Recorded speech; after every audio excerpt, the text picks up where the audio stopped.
what have we just witnessed? St Kilda have backflipped on their decision to pick up Leek Aleer after he nominated and requested a trade to St Kilda just 4 weeks ago. No one expected this coming. We'll dissect all of this as well as all the other trades that has happened as we come closer into the second week of it, and where the bigger trades will possibly happen as we get later into the trade period. But there's still plenty of trades that have happened, but the biggest story is this one, so let's get into it right now. Yes, that is right, guys. You heard right. St Kilda have pulled out of the race for Leek Aleer, and Leek Aleer and the management weren't happy at all. His manager, Dylan Smith, went on record to say Leek is not happy and, to be honest, livid with the situation.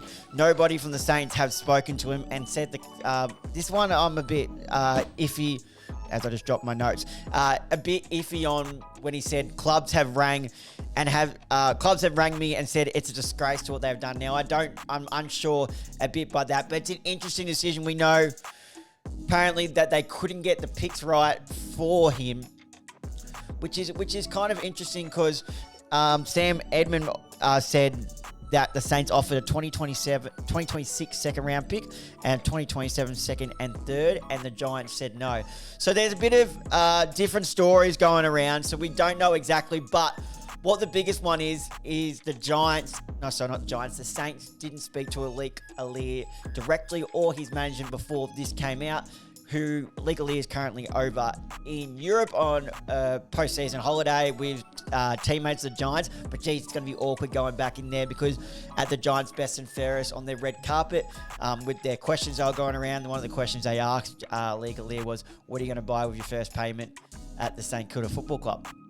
And he did answer, but they cut the part out because it was rumored that he was going to be on 900,000. Now, I get it, mate. They weren't expecting to pick up Sam Flanders, and then they've already got Jack Silvani.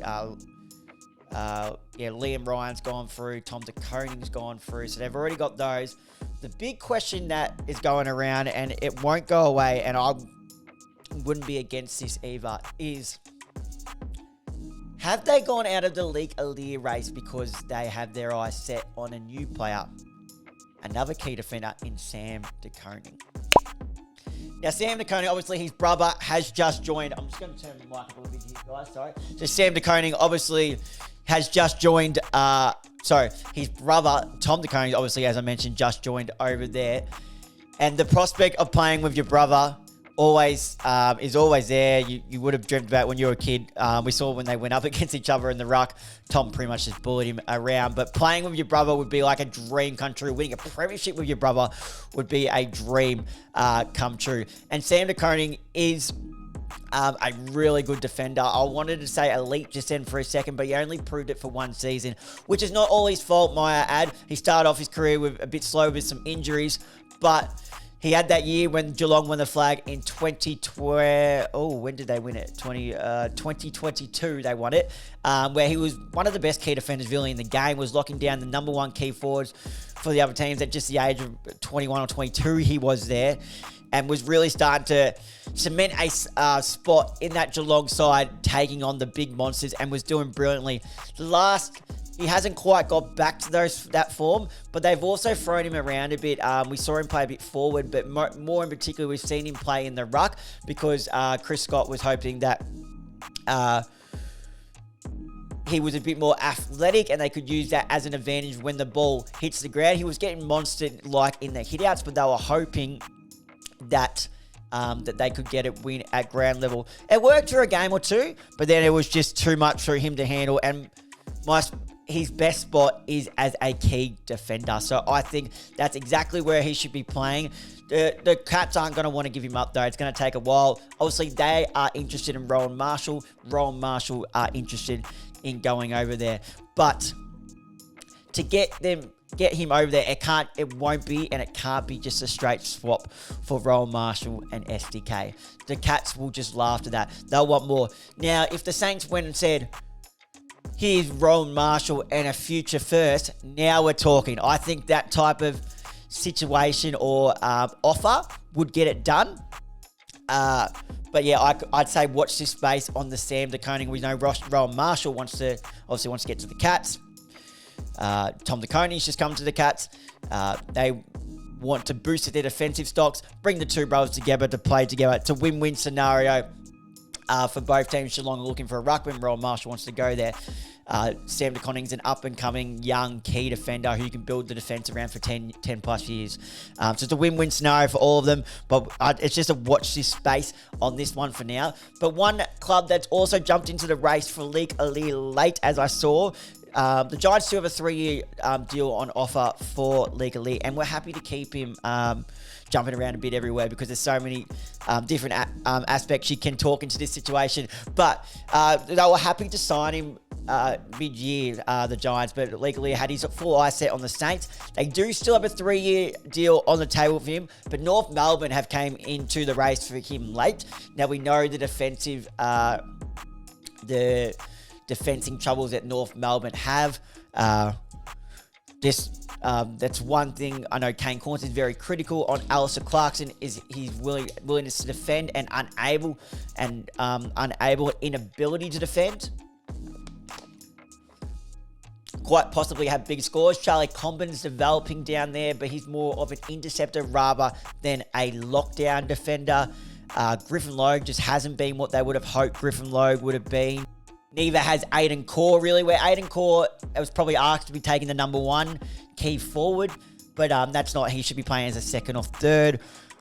But I'm just wondering, yes, it's good to jump in the race for him, but Leek Aleer is not going to solve your problems. He's still unproven at AFL level. He has had some moments, real athleticism, but he's another one who would just be like another intercept.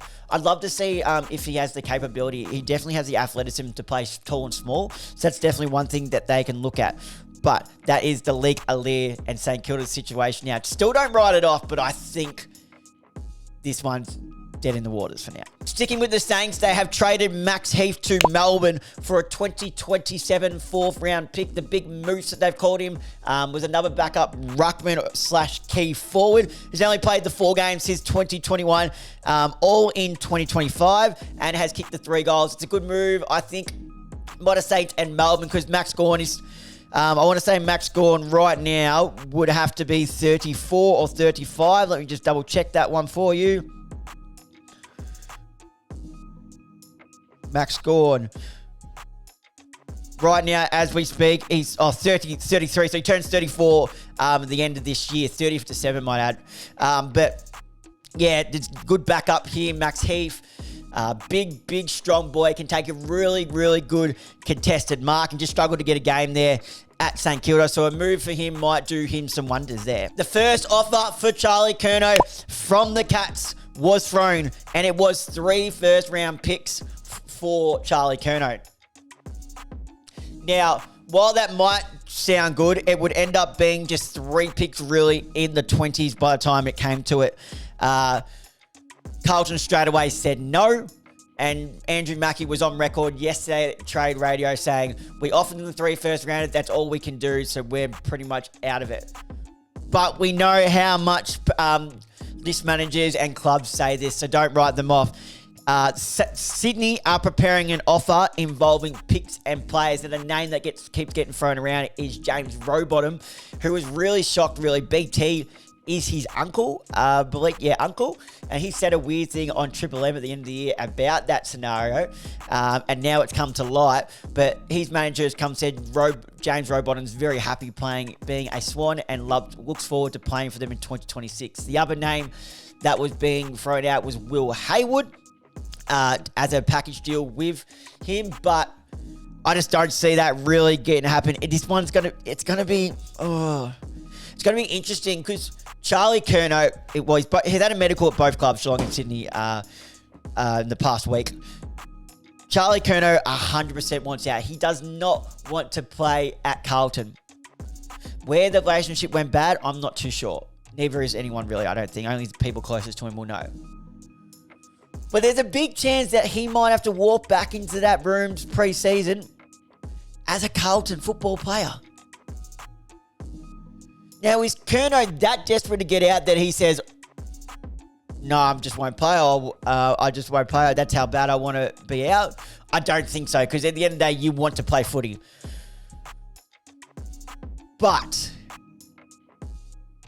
is the want for him to get out so bad that sometimes Carlton are just better off saying, you know what? Off you go. He's had his injury problems. Again, he's had his recent injury problems, but when he's at his best, he's one of the best players in the comp.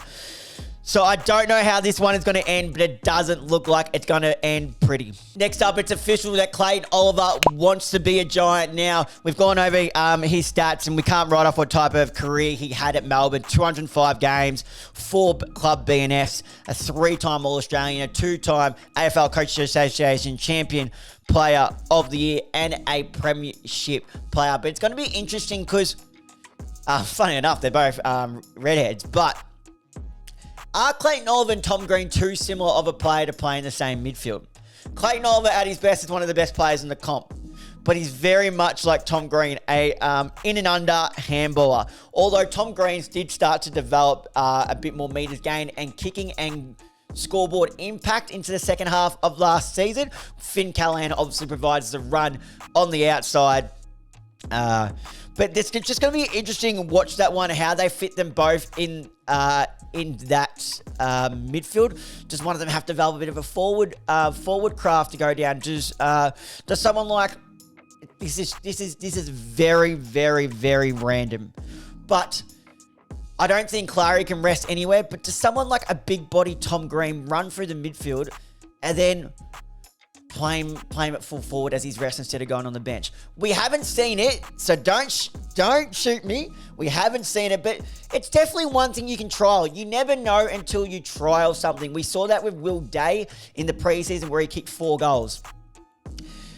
Tom Green's a similar build. So maybe he doesn't have that marking capability of a Will Day, of a Isaac Heaney, of a Christian Petrarca, but it's definitely something you can look at because are they a bit stationary with both Oliver and Oliver? I nearly said Oliver Matraka because I think he's still at Melbourne. But Oliver and Green in there at the same time. I know Finn Callahan brings the outside run. But you can't be too predictable in this day and age of a midfield. I've said it before. I'd love to see Darcy Jones run through there a little bit more. So it's just an interesting watch how that one plays out. But it is official. Clayton Oliver wants to be a Jerry West Giant. Well done to the Giants getting a quality midfielder, went out his best down to add to their midfield stock. Now, this one's close to my heart. Brody Myercheck traded to the D's for a future third, which I believe they said ends up being pick 62, pick 63. And what a pickup he was from for Collingwood, from Port Melbourne as a mature ager. Ended up playing the 159 games from 2018 to 2023. He's a premiership player. He's a 5-time leading goal kicker from 2019 to 2023. Had his injury problems a little bit later in the season this year, but still managed to play the 22 matches, kicked the 36 goals, probably a little bit under than he would have, but what Melbourne are going to get with Brody Myercheck is something that they don't have right now, and it's just someone who's going to compete. He's going to consistently compete, takes a really good mark, has the capacity to go behind the ball if they really need to, was obviously didn't do that at Collingwood. That's where he played his footy in the VFL as a key defender, so has that capability. But what they're going to love is, at the moment, they don't have a focal point to kick down to in the forward line. That's why they tried to trial Max Gawn as a forward, Brodie Grundy, if we want to wind it back a little bit more, because they just didn't have a focal point. Jacob Van Rooyen was still developing, showed some really good signs in 2024, but then didn't really show any in 2025. So they would have been disappointed with that. That's why they kept trying to play Harrison Petty down there. But now they've told Stephen May to look for his options. That must mean that Harrison Petty would have to go back, which is his best spot anyway. It's not going to work as a forward. He played one good game. Let's relax. But with Brody Myercheck down there, I want to see if Brody. It was either a 2 or 3 year deal. I believe Brody Myercheck is 33 or 30. He's 32. So he's 30. 30. Excuse me. Sorry. He'll be 33 by season start next year, but I think it's a good pickup for Melbourne. It'll be interesting to see how Collingwood maneuver this now as well. Obviously in talks with Jack Bull, but that hasn't really seemed like to have moved as of yet. So not trade news this one, but Contract news, Connor McDonald has signed a 3-year deal for the Hawks, taking him until the end of 2029. And geez, what a player he's starting to develop to come. He's played 90 games so far, 71 goals since 2022, where he debuted in the opening round. 2025, he played all 24 matches, kicked 22 goals, averaged just under 15 disposals, 5.4 score involvements, 4 marks, which is ranked elite in his forward mid-roll. And the 3 tackles. Best game against Melbourne, 28 disposals, a goal, 10 marks, 2 goal assists, and 12 score moments. What the Hawks love about Connor McDonald is his running capability. He's one of their many half forwards whose work rate is elite. Gets up and back really fast, really clean with ball in hand, and hits the scoreboard as well. Has the capacity which we haven't really seen them trial or used yet, but through his younger ranks was a ball magnet on baller.